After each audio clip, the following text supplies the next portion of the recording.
guys, welcome back to my channel, and this is the video that I think some of you have been waiting for. That is my worst reads of 2020. Honestly, I am just a bit conflicted because I know some of you might have enjoyed some of the books that I'm going to mention in the video. So of course, no hard feelings. Reading is very subjective. If you like these books, good for you. If you don't like these books, cool, let's jam together. But honestly, take a chill pill, don't get offended, and yeah, I mean, I know some might, but just take a chill pill. Okay, cool, let's get on with the video. So basically this is also going to be a list of top 8, and the way this is going to happen is I'm going to tell you my least loathed and least hated book to the most hated or the most loathed book of 2020. Of course, not necessarily published in 2020, but I read them in 2020. So that's why they are my worst reads of 2020. Okay, let's get started with number 8. My least loathed book of 2020 is The Grand Design by Stephen Hawking and Leonard Mlodinow. This book is basically, it talks about a lot of concepts in physics and the universe. And my problem with this book is that it's written in complete jargon. It's not at all approachable in any manner, and you need to have a good base of science or physics in general in order to understand this book. I really don't like when people write books for the masses, but then it's not approachable in any manner, and that just puts things into a reverse gear, because then people are like, they don't like science, or this is why there's this kind of prejudice against science in general, where people are like, oh, science is so difficult. Well, yeah, science is difficult because books like these are difficult to read. I mean, kind of like that's the reason. So I have to give like credit to the content in it, but I would love to give credit to the content as well, but the content itself is very superficial.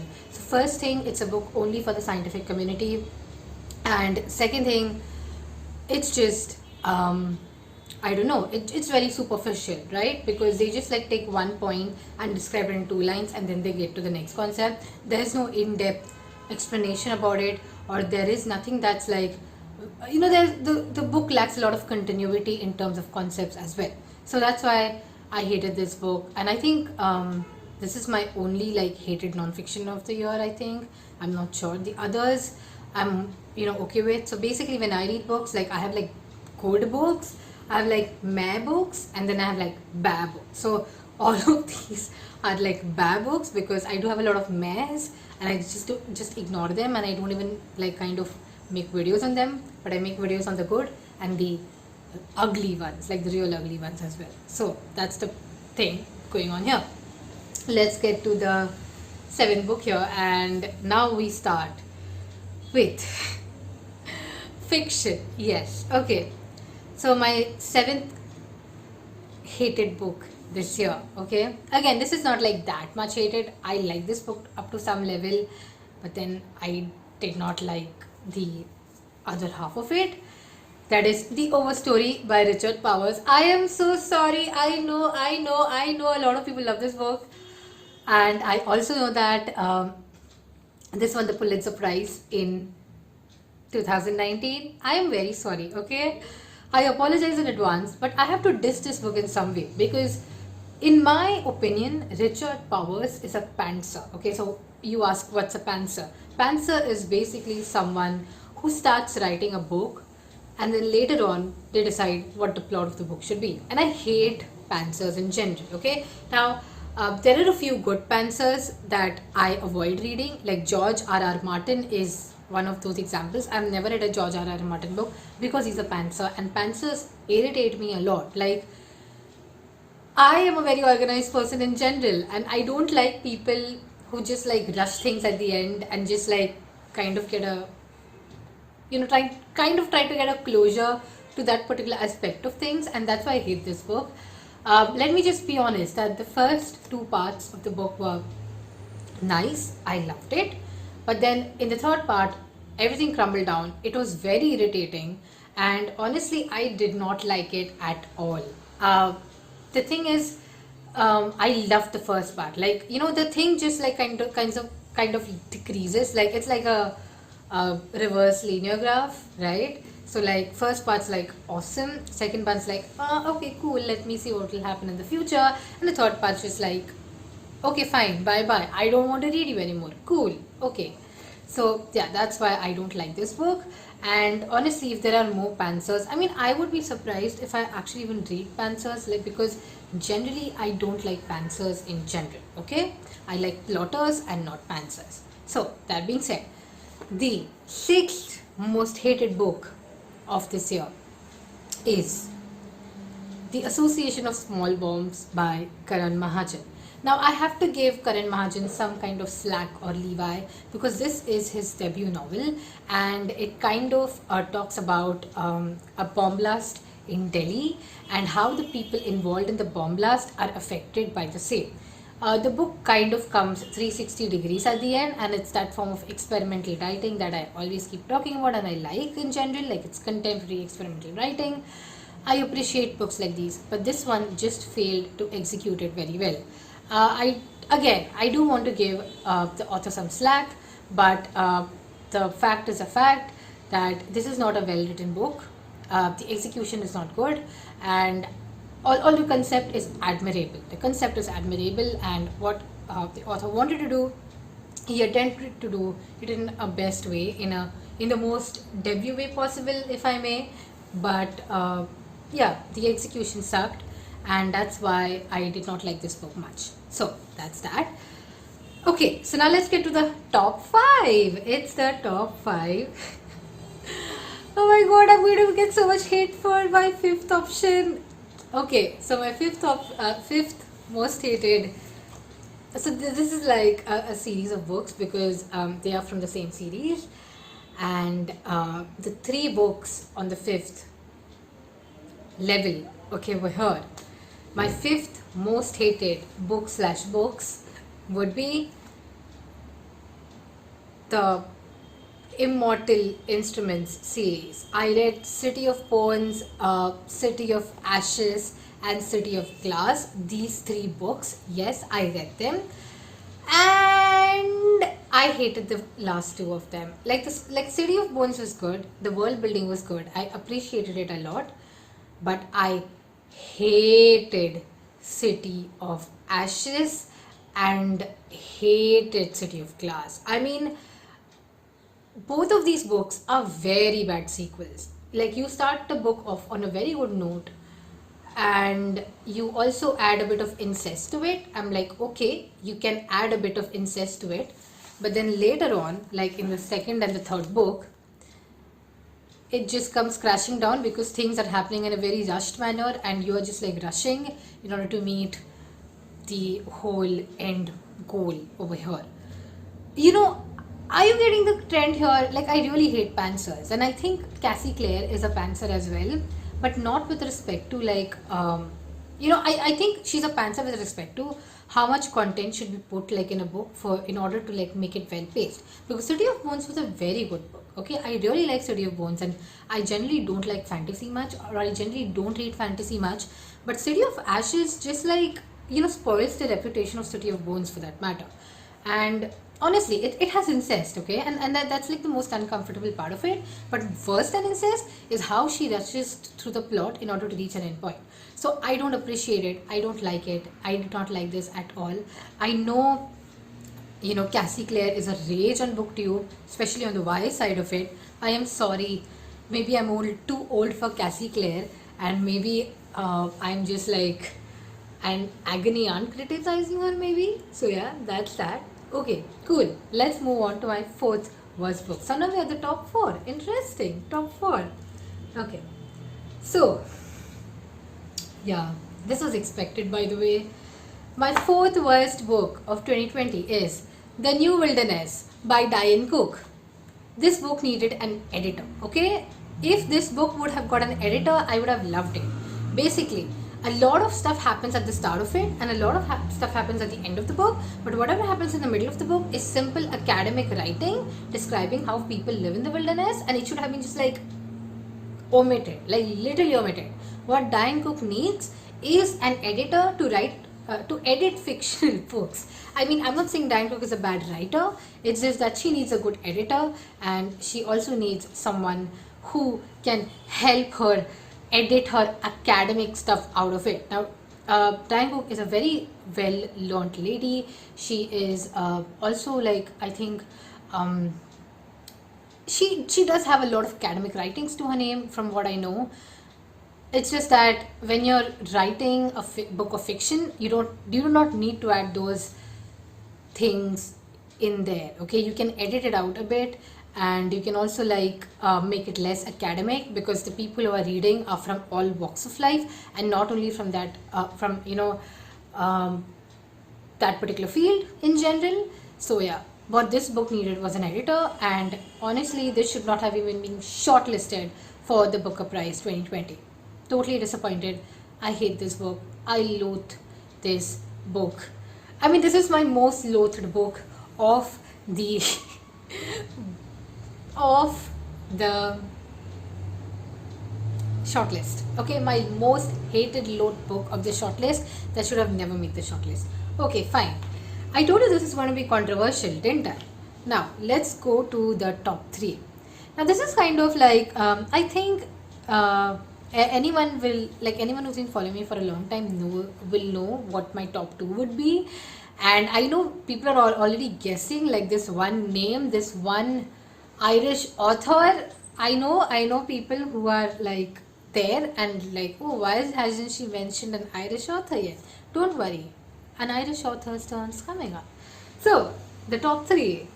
My third most hated book of this year is Milk and Honey by Rupi Kaur. Again, I am sorry. I know many people love her. But then for me, I find her poetry very much social media types.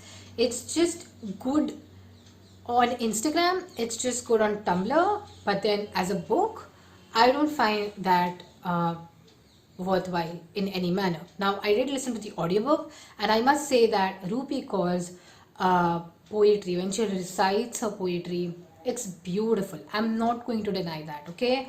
The audiobook was nice as well. It was soothing. I could have even slept on the audiobook because her voice was that soothing.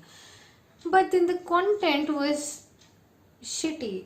Sorry, it was shitty. Okay? And yeah.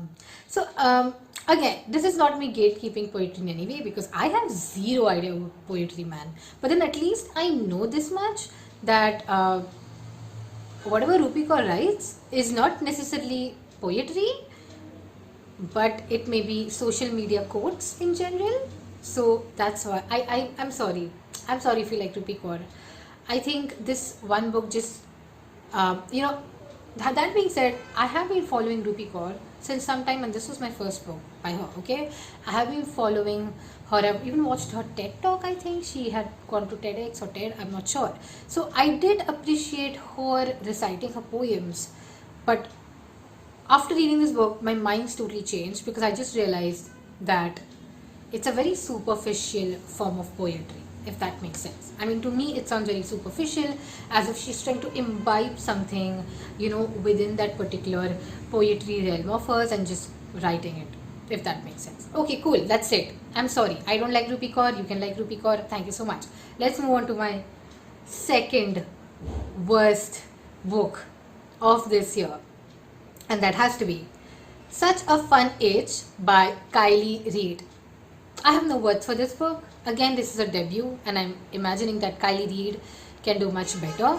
At least, I can tell you this much, that Kylie Reid is not a pantser, she's a plotter, so I really appreciate that about her. And I have also been a bit lenient with her ratings, because this is her debut novel and stuff like that.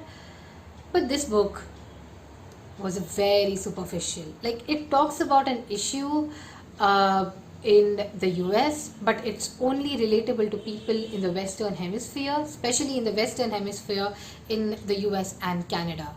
Maybe. I'm not even sure Canada gets included there, but this book is basically about the white savior complex and all that stuff that gets associated with it. And yeah, I did not like this book at all, because it tries to portray an issue which is a serious issue, but then it portrays it in a very, I don't know, again in a very superficial manner, but maybe I'm not well acquainted with the culture of the Western Hemisphere, so I cannot talk much about it, or I may not have any suggestions. But this book is something that you will not understand, or you will really not like. Uh, Ignore the bell ringing, please. Okay, so this would basically not be relatable for people from the Eastern Hemisphere, basically, and that's why I don't like this book at all. And again, I hope Kelly Reid improves as an author, and she gives us more concepts, because again, like I always say, Little Fires Everywhere by Celestine did a better job at talking about the white savior complex than Such a Funny Age. So it's a concept that many people write about, but then it should be something that people from all over the world can relate to. So that being said, let's get to my worst read of 2020 that I should have DNF, but I did not DNF because I am a fool. And that is Normal People by Sally Rooney. You guys were expecting this. I know. Okay. So, meanwhile, the thing is that this book sucked. Okay, let's just be very honest. This book sucked big time. The reason it sucked is because the relationship was very toxic, and I think, like, aren't millennial relationships like this? Like, please tell me someone. I'm a millennial and I have not seen relationships like this in my life, but I'm very sorry if this happens in some other part of the world. Okay, this is not how millennial relationships are. Like, it's like a constant struggle between toxicity and between this. I mean, at the end of the book, I just realized that these guys can never stay together. Like, even if the book kind of tends to end on a good note, I'm just like, dude, these are two different people. Like, they do not know what do they want in their lives, and so many years they've gone back and forth with each other. What do you expect? They're not going to live together. They are either going to break up and they're never going to get engaged, or they will marry and they'll get divorced. And that's like the end point of it, because there's so much toxicity in that relationship that it's not even a relationship. It's better just left behind. And that's my whole problem with the book, because first thing, it portrays millennial relationships in that particular toxic light. And okay, I agree there will be a few relationships like that, but at the end of it, it kind of shows the fact that that relationship can be saved in some manner. But then, dude, you had 6-7 years of toxicity between you guys, where you guys went back and forth and back and forth. Just give up already. Like, we do not need to see your relationship going down another tangent, honestly. And I do understand why people like this book, because like I always say, I was blocked on Goodreads for telling somebody. Recently I realized that person is an Indian bookstagrammer. For telling that person that I kind of understand where you're coming from, but I didn't like this book. And the person just blocked me because I didn't like the book. And they call me an elite reader. I'm like, dude, I have my opinions. I can have my opinions. Can I not? And I can comment on your post and tell you that, okay, you know what, I understand where you're coming from, but unfortunately I didn't like it much. But like, I kind of sympathize with your thing, because I do read reviews and stuff like that. Okay, fine, this is my that. My point is, this is my worst read of 2020. I'm never going to read anything from Sally Rooney. I'm very sorry. I'm really not into Sally Rooney. I do not want to give Sally Rooney another chance. If I get gifted her book for free, then maybe, but I'm never going to spend my money on Sally Rooney ever again. I think I feel like more than the book, it's the aftermath of what happened that affected me, like the end of the book, if that makes sense. Because I just realized that although this whole cycle of toxicity was on between page 10 or 20 and till like somewhere near the end of the book, at the end, the fact is that they are still, like, I don't know, trying to come back. And that doesn't make sense to me, because it's just super toxic. Okay, cool. That's it. Now you know why is it my most hated book of 2020, honestly. Okay, that's it. We are done.